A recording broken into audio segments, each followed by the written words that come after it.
You all are fine. Today we are going to start our chapter number 7 of class 12th political science and the name of chapter is globalization. Basically इस chapter के अंदर हम ये cover करेंगे कि कैसे globalisation की वजह से एक देश की जो राजनीतिक गतिविधियां हैं या आर्थिक गतिविधियां हैं वो कैसे प्रभावित होती हैं और इंडिया ग्लोबलाइजेशन को, जैसे हमने न्यू इकोनॉमिक पॉलिसी 1991 के बाद अपने आप को फुली तरीके से ग्लोबलाइज किया या WTO का मेंबर बन के, वो सब हम इस चैप्टर के अंदर कवर अप करेंगे. So let us start. Concept of globalization. Globalization means the flows of ideas capital. देखो, जब ग्लोबलाइजेशन होता है, पहले तो ग्लोबलाइजेशन का मतलब समझ लो कि जब एक देश दूसरे देशों के साथ व्यापार करे, दूसरे देशों के साथ आइडियाज़ शेयर करें, कैपिटल वो हमारे यहाँ इन्वेस्ट करें, हम उनके यहाँ, कमोडिटीज़ सामान हम उनके यहाँ सामान भेजें, वो हमारे यहाँ, और people across different part of the world, और उनके लोग हमारे यहाँ घूमने आए और हमारे लोग उनके यहाँ, या हमारे डिप्लोमेट्स जाएं उनके यहाँ या कंसल्टेंट्स जाएं उनके आए हमारे यहाँ. तो this is called globalization. It is a multi dimensional concept, क्योंकि देखो एक अकेली चीज़ से तो ग्लोबलाइजेशन हुआ नहीं करता, तो मल्टी डायमेंशनल है. एंड आल्सो पॉलिटिकल, क्योंकि नेता आते जाते हैं, चर्चाएं होती हैं, समिट्स होती हैं, आर्थिक फ़ायदे भी हैं, cultural manifestations, and these must be adequate distinguished. और इन सब के बेस पे ही ग्लोबलाइजेशन को ज़्यादा प्रमोट किया जाता है. बेसिकली ग्लोबलाइजेशन में लोग, देश जो होते हैं जनरली कल्चरल एक्सचेंज भी करते हैं, आर्थिक चीज़ों का exchange, financial help, financial assistance, वो सब चीज़ें भी ग्लोबलाइजेशन के अंदर कवर अप की जाती हैं. Globalization need not always be positive. अब देखो, जो वैश्वीकरण है वो हमेशा पॉजिटिव हो ऐसा ज़रूरी नहीं है, उसके नेगेटिव इफेक्ट भी हैं. जैसे नेगेटिव इफेक्ट ग्लोबलाइजेशन का ये है, मान लो अगर कोई डेवलपिंग देश है, उसके अंदर इतनी तो क्षमता नहीं है कि वो गुड्स बना ले, तो वो क्या करता है जनरली, जो देश जिसके साथ वो ग्लोबलाइजेशन के प्रोसेस में है उसे इम्पोर्ट करता है, और जिसकी वजह से फिर उसके देश से आउटफ्लो फॉरेन एक्सचेंज का बहुत ज़्यादा बढ़ जाता है. पहला पॉइंट नेगेटिव. दूसरा पॉइंट, कई बार क्या होता है, जो डेवलप्ड देश हैं, डेवलपिंग देश में अपना जो प्रोडक्ट्स हैं उसको डंप करते हैं, like China is dumping their products in our country. तो डंप करते हैं तो फिर हमारे देश में बेरोजगारी बढ़ती है, क्योंकि उनका माल बिकेगा, तो इट इंक्रीज अनएम्प्लॉयमेंट आल्सो. ठीक है. Globalization fundamentally deals with the flows. Flows मतलब पैसे का आना जाना, सामान का आना जाना, लोगों का आना जाना, उसको फ्लोज कहते हैं. These flows can be ideas भी हो सकते हैं, वो हमें आइडियाज़ दे रहे हैं या हम उनसे सीख रहे हैं. जैसे हम 5 ईयर प्लान लाए, पाकिस्तान भी लाया, चाइना भी लाया, तो एक ग्लोबलाइजेशन ही तो है. न्यू इकोनॉमिक रिफॉर्म्स जो है, चाइना लाया 78 में, पाकिस्तान 88 में, हम भी लाए 1991 में. Commodities being traded across border and so on. और व्यापार भी किया जाता है दो देशों के बॉर्डर्स के बीच में, मतलब व्यापार आता जाता है. फॉर एग्जांपल, जिस देश के साथ हम ग्लोबली कनेक्टेड हैं वो हमारे यहाँ सामान भेजते हैं, हम उनके यहाँ. ठीक है. Causes of globalization. अब ग्लोबलाइजेशन होती क्यों है? One important aspect of globalization is that even though it is not caused by any single factor. पहला तो ये सिंगल फैक्टर की वजह से नहीं होती कि बस व्यापार कर लिया और हो गई, नहीं. टेक्नोलॉजी भी बहुत इंपॉर्टेंट है. जैसे हम जापान से अच्छी टेक्नोलॉजी अडॉप्ट करते हैं, जो वो डेवलप कर लेते हैं, ग्लोबलाइजेशन की वजह से ही तो है. या कोई दूसरा देश हमसे टेक्नोलॉजी अडॉप्ट करता है, तो टेक्नोलॉजी आज के दौर में इंपॉर्टेंट एस्पेक्ट बन गया है ग्लोबलाइजेशन के प्रोसेस में. Interconnections is also an important aspect of globalization. Interconnections means country के अंदर के रिलेशंस, लोगों के relations. And any event taking place in one part of the world could have any impact on the other part of the world. और अगर एक देश के अंदर कुछ और हो रहा है या कुछ गलत घटित हो रहा है, तो उसका प्रभाव पूरी दुनिया पे पड़ता है आज के दौर में. फॉर एग्जांपल, मान लो एक्स कंट्री है, उसके अंदर फॉर एग्जांपल, और वो डेवलप्ड नेशन है, और उसके अंदर फॉर एग्जांपल टेररिस्ट अटैक या सिविल वॉर चल रहा है, तो अब क्या हुआ, वो डेवलप्ड देश था, पर अब सारी प्रोडक्टिविटी, सारी कनेक्टिविटी जो वो सप्लाई करता था, वो सब रुक गया. तो ग्लोबलाइजेशन में से क्या होता है, अगर एक देश के अंदर कुछ हो रहा होता है तो दूसरे देश भी उससे प्रभावित होते हैं, जो उसके साथ जुड़े हुए हैं, जो उस पर डिपेंड हैं. कॉन्सिक्वेंसेस क्या होते हैं ग्लोबलाइजेशन के? Let us first see political consequences. Globalization result in an erosion of state capacity, reducing the ability of the government what they want to do. देखो पॉलिटिकल कॉन्सिक्वेंसेस क्या होते हैं जब हम किसी देश से, जैसे फॉर एग्जांपल हम अमेरिका से ग्लोबलाइजली जुड़े हुए हैं, या हम सार्क के मेंबर हैं, या ब्रिक्स के मेंबर हैं, G20 के मेंबर हैं, तो देखो कई बार क्या होता है, फिर जब सरकार कोई चीज़ करना चाहती है देश के अंदर, तो उस पर प्रेशर आता है पॉलिटिकली या इंटरनेशनली। जैसे फॉर एग्जांपल 370 जब हटाई थी तो इंटरनेशनल प्रेशर भी था, तो उससे भी प्रभाव पड़ता है। It gives way to more minimalist state that perform certain core function such as the maintenance of law and order and the security of its citizen. तो देखो बेसिक फंक्शन रह जाता है ग्लोबलाइजेशन होने के बाद जो देश की सरकार करती है, जैसे अपने लोगों की रक्षा करना या लॉ एंड ऑर्डर मेंटेन करना, मिनिमल ये है। पर वो अगर बड़े डिसीजन के बारे में सोच रही है देश में लेना, तो फिर क्या है, प्रॉब्लमेटिक सिचुएशन है, क्योंकि फिर उस पर इंटरनेशनल प्रेशर भी आ जाता है। जैसे मान लो अगर हम अपनी डिस्प्यूट टेरिटरी अक्साई चीन एरिया को या POK को दोबारा रिकैप्चर करना चाहें, तो वो इंटरनेशनल इशू बनेगा, क्योंकि दूसरे देशों का भी कहीं ना कहीं प्रेशर आएगा। In place of the state the market become the prime determinant. तो देखो जो सोशलिस्ट इकोनॉमी होती है जिसमें गवर्नमेंट ऑपरेट करती है, अगर वो अपने आप को ग्लोबली ओपन कर दें या ग्लोबलाइज्ड कर दें या ओपन इकोनॉमी बना दें, तो फिर वो उस देश को सोशलिस्ट से कैपिटलिस्ट बनने में ज़्यादा टाइम नहीं लगेगा। कैपिटलिस्ट इकोनॉमी वो होता है जिसमें सारे डिसीजन प्राइवेट सेक्टर लेता है, तो प्राइम डिटर्मिनेंट वही डिमांड और सप्लाई हो जाएगा, एक्सपोर्ट इंपोर्ट हो जाएगा, और सोशल प्रायोरिटीज़ को मतलब मुनाफा कमाना उन सबको ज़्यादा वो दिया जाएगा महत्व। फिर सोशल वेलफेयर मोटो कहीं से विड्रॉ होने के चांसेस बने रहते हैं उस स्थिति में। State capacity has received boost as a consequences of globalization. अब देखो जो ताकतवर देश है उसको इससे क्या होता है, बूस्ट मिलता है, वो और ताकतवर, दुनिया उसको और मानने लगती है। या फिर कोई किसी देश में पॉलिटिकल डिस्टर्बेंस चल रहा है, जैसे हमने अफगानिस्तान में देखा तो तालिबानियों का, तो उसमें क्या है कि उसमें अमेरिका ने इतना, रशिया ने इन्फ्लुएंस किया, इवन हमने भी अपना बहुत पैसा वहाँ इन्वेस्ट किया, पर अंत में क्या हुआ, वो तालिबान गवर्नमेंट फिर से आ गई वहाँ। तो कहने का मतलब क्या है कि कई बार क्या होता है, गवर्नमेंट को बूस्टअप मिलता है, जैसे यूक्रेन की हेल्प कर रहा है दुनिया, या और किसी देश का कोई प्रॉब्लम है, तो दुनिया भर के देश आपस में एक साथ आके उसकी हेल्प करते हैं, जिससे उसको पॉलिटिकल बूस्ट भी मिलता है और स्टेट की जो कैपेसिटी है वो बढ़ जाती है। विद एनहेंस टेक्नोलॉजी, अच्छी टेक्नोलॉजी मिल जाती है at a disposal of the state to collect information about its citizen, और बहुत सारा आसान हो जाता है सरकार के लिए नई टेक्नोलॉजी के अडॉप्शन के बाद उनको अपने देश को और बेहतर बनाने में। इकोनॉमिक कॉन्सिक्वेंसेस क्या है, आर्थिक प्रभाव। देखो ग्लोबलाइजेशन के अंदर कुछ संस्थाएं हैं, जैसे IMF, international monetary fund, WTO, world trade organization, या फिर वर्ल्ड बैंक भी कह लो, अलग से एक और संस्था। तो ये सब जितनी भी संस्थाएं हैं, ये सब किस लिए करती हैं, आर्थिक गतिविधियों को। जैसे फॉर एग्जांपल मान लो किसी डेवलपिंग देश को लोन चाहिए, अब इंटरनेशनल मॉनेटरी फंड अवेलेबल है तो वो वहाँ से लोन ले सकता है, वर्ल्ड बैंक से ले सकता है।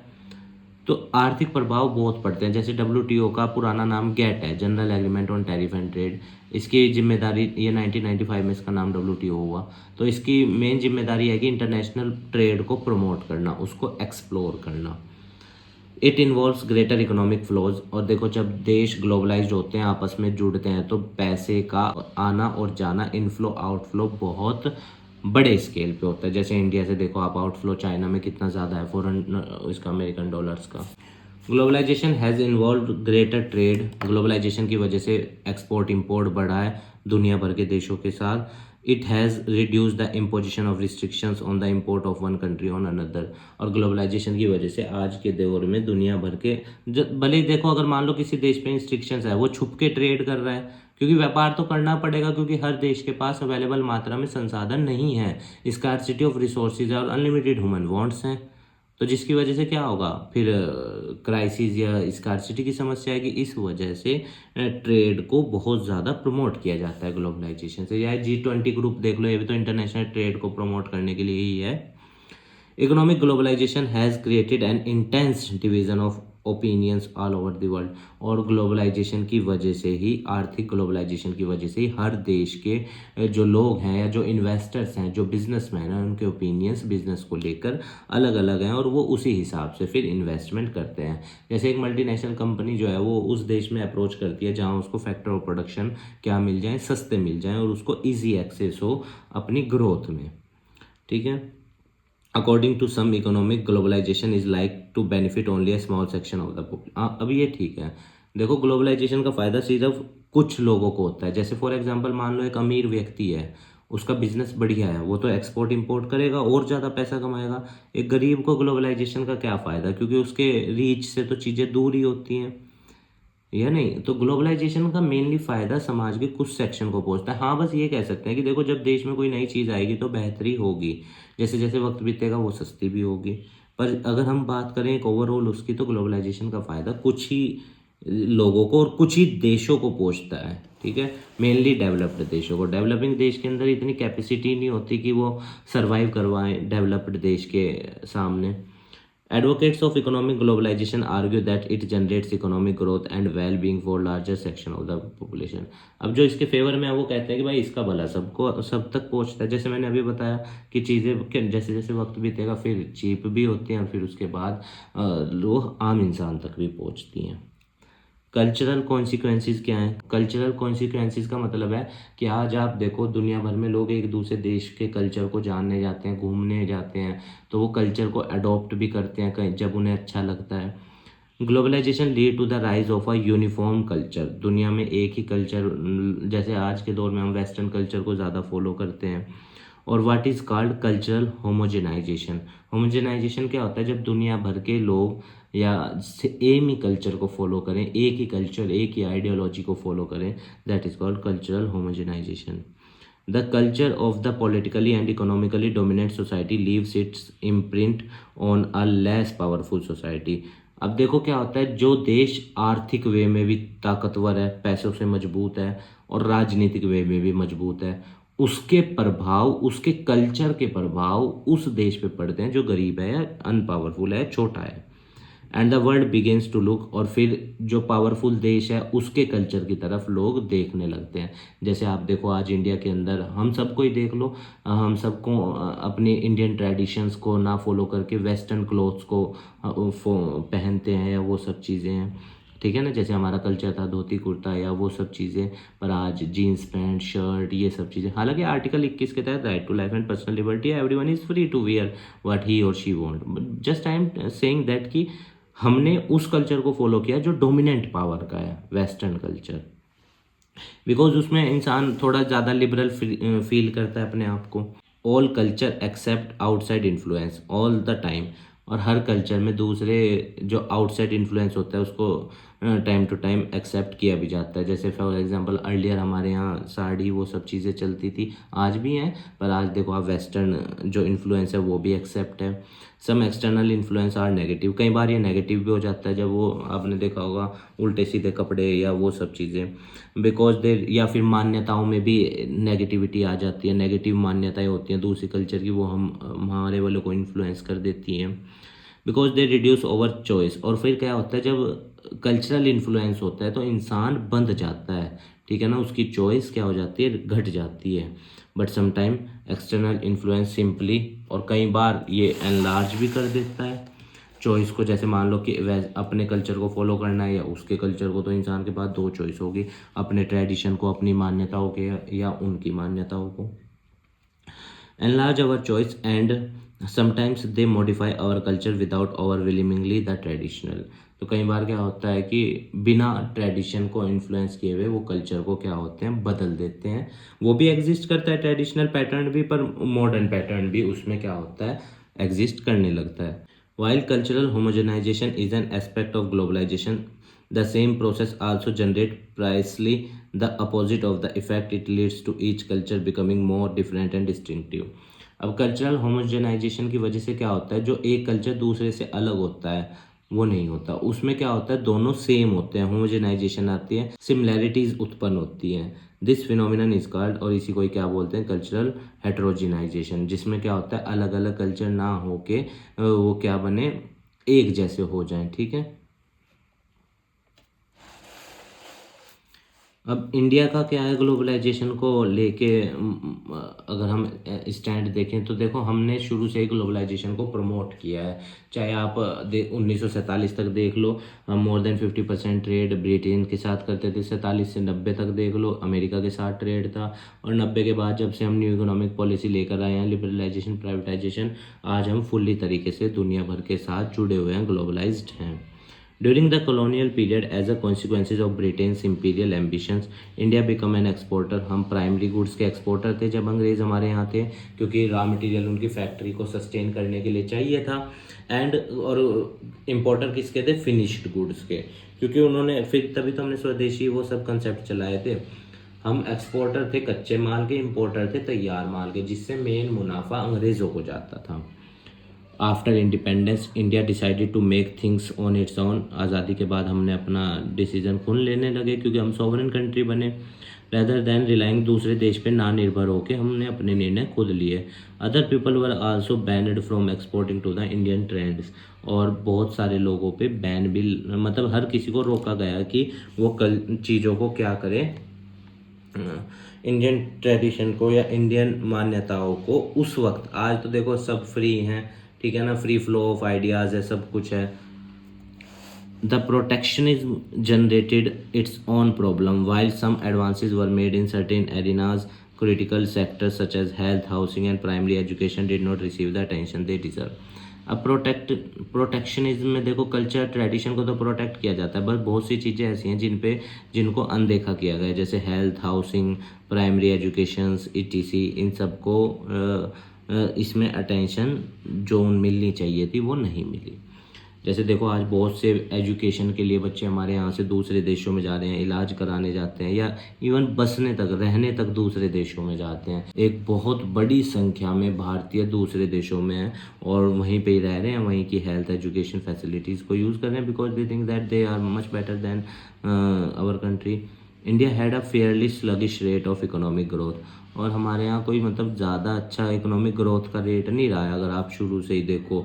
अगर मैं पॉपुलेशन के कंपैरिजन में उसको टाई अप करूँ, ठीक है ना, तो कोई इतना अच्छा इकोनॉमिक ग्रोथ नहीं रहा है, क्योंकि हमारे यहाँ कंसंट्रेशन ऑफ मनी सिर्फ कुछ ही हैंड्स के अंदर है ना, तो वो भी एक क्या है, प्रॉब्लमेटिक सिचुएशन बनती है, क्योंकि फिर उसमें बहुत बड़ा तबका समाज का क्या रह जाता है, चीज़ों से वंचित रह जाता है।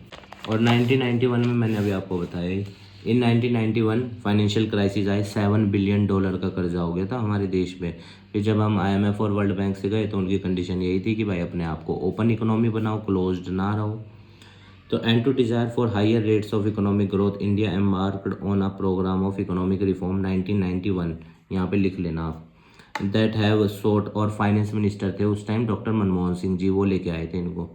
that have sought increasingly to deregulate various sectors including trade।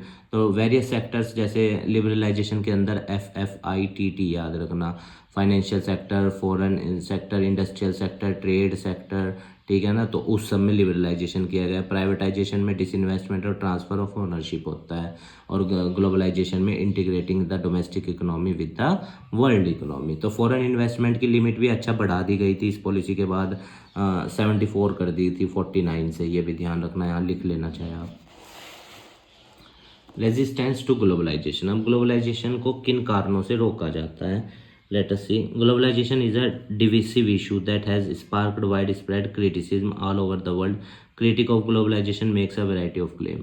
अब ग्लोबलाइजेशन की वजह से प्रॉब्लम्स तो देखो बड़ी हैं, बेरोजगारी, क्योंकि दूसरा देश माल डंप करता है, या आउटफ्लो फॉरेन करेंसी होता है, या कल्चरल डोमिनेशन हो जाता है। तो जो उसके क्रिटिक्स हैं वो ये कहते हैं कि भाई ये बहुत सारी चीज़ें हैं जिसके बेस पे ग्लोबलाइजेशन को क्रिटिसाइज किया जा सकता है।